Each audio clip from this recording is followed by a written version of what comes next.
I never thought I would be writing something like this on Reddit.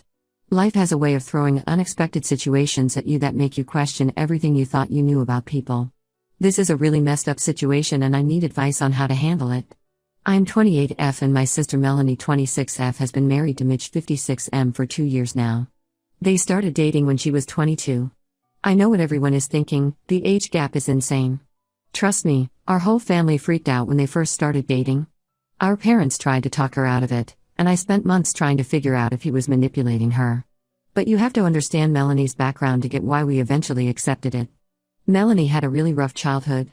From ages 8 to 18, she was molested by our church choir director. He was this respected member of the community who everyone trusted. Our parents had no idea. Melanie kept it hidden for years because he threatened to hurt me if she told anyone. She only came forward when she found out he was starting to groom another young girl in the choir. The trial was brutal. Half the church sided with him, called Melanie a liar, said she was trying to ruin a good man's life. She spiraled into severe depression after that. For years, Melanie could barely function. She dropped out of college, couldn't hold down a job, had panic attacks whenever older men tried to talk to her. She lived in our parents' basement and barely left her room. We tried everything, different therapists, medications, support groups. Nothing seemed to help. Then she met Mitch at a survivors support group. He was there because his niece had gone through something similar. Mitch seemed different from the start. He was patient with Melanie, never pushed her boundaries, attended therapy sessions with her when she asked. Within months, we started seeing the old Melanie again. She went back to college, got a job, started smiling and laughing again. Even our parents admitted that despite the age gap, Mitch seemed good for her. They got married 2 years ago in a small ceremony. I started getting closer to Mitch about a year ago when my health took a nosedive. The doctors diagnosed me with chronic fatigue syndrome and fibromyalgia. Some days I can barely get out of bed. The medical bills are insane even with insurance. Melanie used to help me a lot, driving me to appointments, helping with groceries and cleaning, just sitting with me on bad days. But their financial situation got rough a few months ago. Melanie started working 2 jobs, day shifts at a diner and night shifts at a gas station. She barely has time to sleep, let alone help me anymore. Mitch stepped in to help instead. He would check on me after work, bring groceries, sometimes clean if I was having a really bad day. Melanie was grateful someone could help me when she couldn't. Mitch and I started talking more during these visits, but I swear I never gave any romantic signals. He was like a father figure to me, especially since our own dad passed away last year. Looking back, maybe there were signs I ignored. Mitch would sometimes make comments about how mature I was for my age, how I reminded him of Melanie when she was younger. He started sending texts with heart emojis and kissy faces, but I told myself he was just old and didn't understand what they meant. Melanie had mentioned they were having marriage problems, but I tried not to get involved. Everything changed last week. Someone in my apartment complex posted about having extra cat food to give away. I knew Melanie and Mitch were struggling with money and had 2 cats, so I texted Mitch about it. He came to pick it up the day before his birthday. We talked for about an hour, mostly about Melanie and how exhausted she's been lately. After he left, he sent these texts. Mitch, really appreciate you thinking of us with the cat food. Always nice talking to you, heart, me, no problem. Happy to help you guys out, smiley face, Mitch, you guys? Smiley face, just you and me talking here Mitch, ever had a birthday wish that you knew you shouldn't ask for but wanted so bad you had to try? Me, what do you mean? Mitch, never mind, forget I asked. I felt physically sick reading those messages. Last month, Melanie confided in me that she and Mitch weren't having sex anymore. She said intimacy was still hard for her because of her trauma, and sex just wasn't something she could handle right now. Mitch's birthday wish text seemed pretty obvious in that context. I've been going crazy trying to decide what to do. Melanie is in such a vulnerable place right now. She's completely financially dependent on Mitch. She had to drop out of college again to work these 2 jobs. She works 16-hour days, has been fighting a bad cold for weeks, and doesn't have any close friends besides me. Finding out her husband is trying to hook up with her sister could destroy all the progress she's made. Mitch has been good to both of us until now. He helped Melanie recover from her trauma, supported her going back to school, and has been helping me with my health issues. When our dad died last year, Mitch handled all the funeral arrangements because Melanie and I were too devastated to function. Maybe he's just sexually frustrated since Melanie stopped being intimate? He's pretty introverted and doesn't interact with many women besides us. Still, trying to hook up with your wife's sister who you've been helping while she's sick is beyond messed up. I'm terrified about how Melanie might react if I tell her. I've read so many stories about people blaming the messenger when they find out about cheating. With my health issues, I really can't afford to lose their support right now. I can barely work part-time and might end up homeless in a few months if things don't improve. My other friends all live hours away and I haven't had the energy to build a local support network due to being sick. What should I do?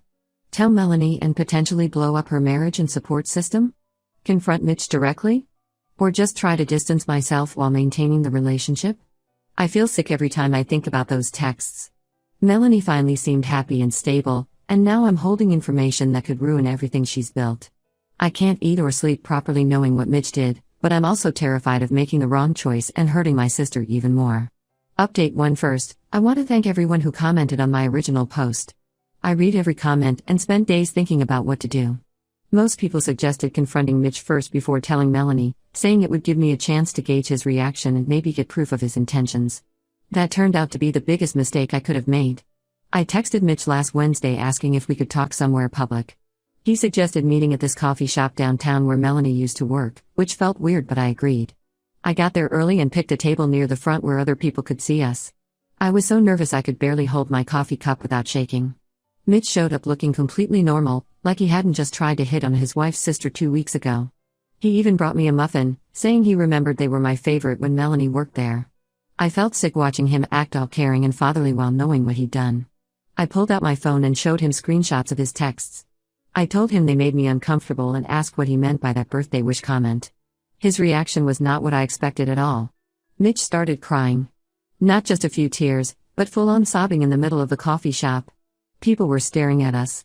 He kept saying he was so sorry, that he'd been carrying this guilt for weeks. Then he just broke down and started telling me everything. He admitted he was attracted to me. Said it started when he began helping me with my health issues.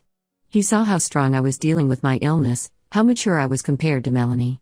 He actually said that, compared me to his wife, my sister, who he knows was sexually abused for years.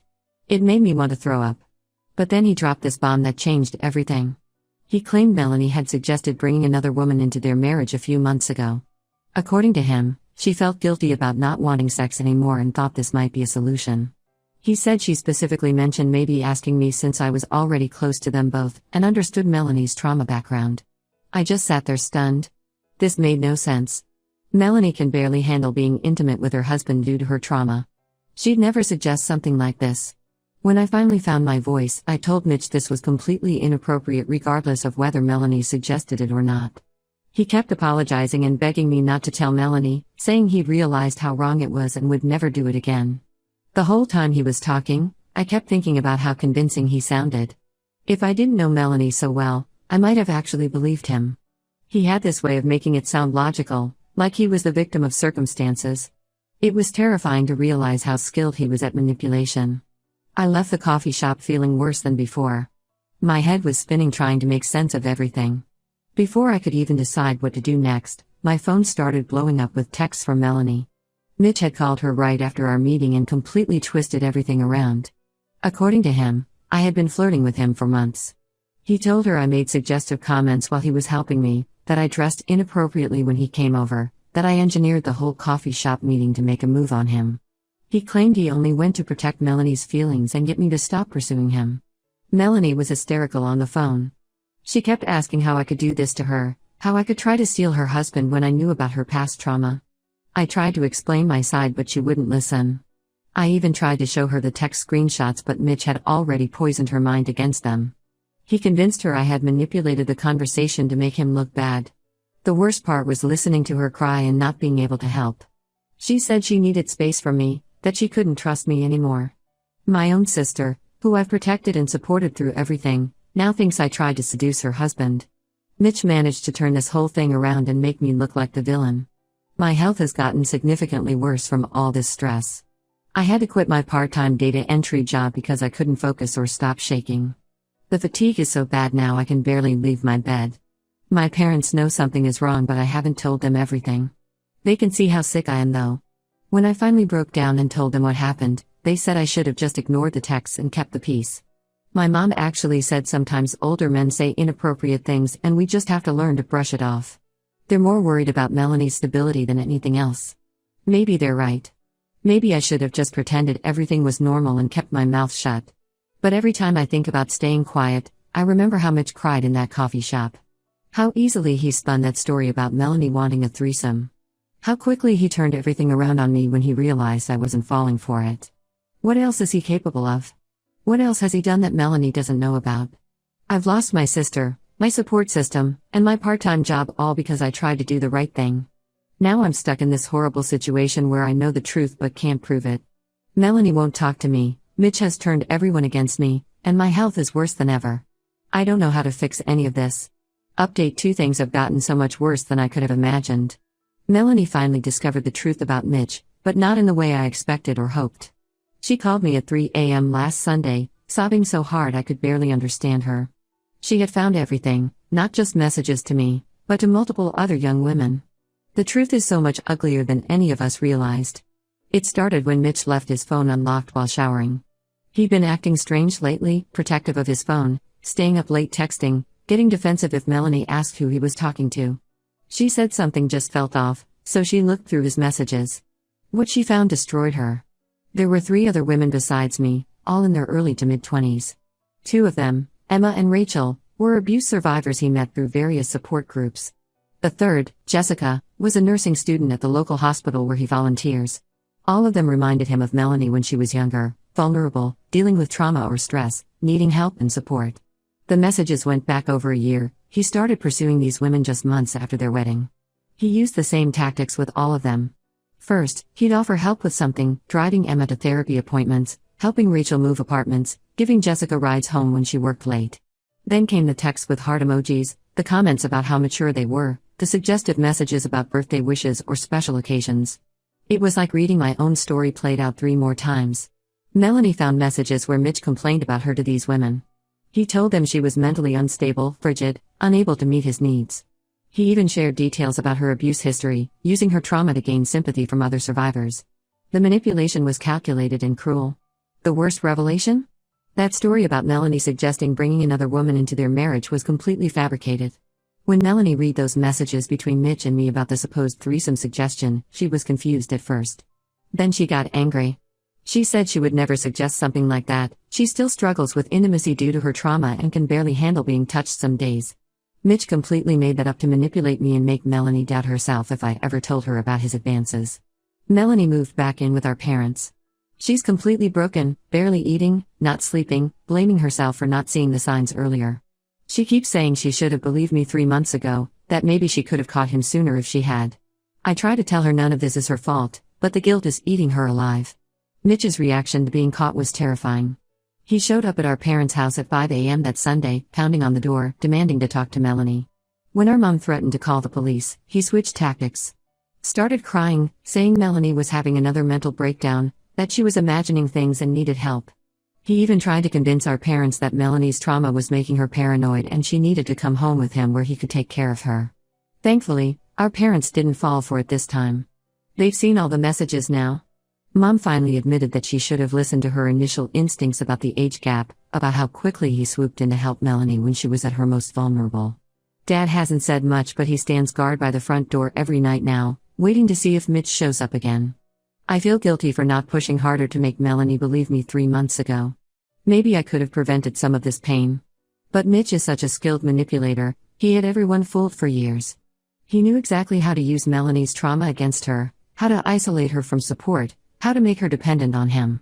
He didn't just groom Melanie, he groomed our whole family into trusting him. The other women have started coming forward too. Emma messaged Melanie saying Mitch had tried the same birthday wish line with her 2 months ago. Rachel admitted he'd been pushing boundaries for months, offering to help her process her trauma in private sessions. Jessica blocked him after he showed up at her workplace uninvited. Each story makes me feel sicker, knowing how many lives he's tried to destroy. We're trying to support Melanie as best we can while she processes all this. She's looking for a lawyer, but it's hard with her working 2 jobs. Mitch keeps trying to contact her through mutual friends, playing the devoted husband worried about his unstable wife. Some people believe him, which just shows how good he is at manipulation. But at least the truth is finally out. Update 3: Melanie finally filed for divorce last month. It's been a hell of a journey getting here, but she's doing better than any of us expected. She moved in with me since I needed help with rent anyway, and honestly, it's been good for both of us. We've gone completely no contact with Mitch, though he still tries to reach us through fake social media accounts and mutual friends. The biggest revelation came when Mitch's first wife contacted Melanie. Turns out this wasn't his first time targeting vulnerable young women. His ex-wife Linda reached out after hearing about the divorce through mutual church friends.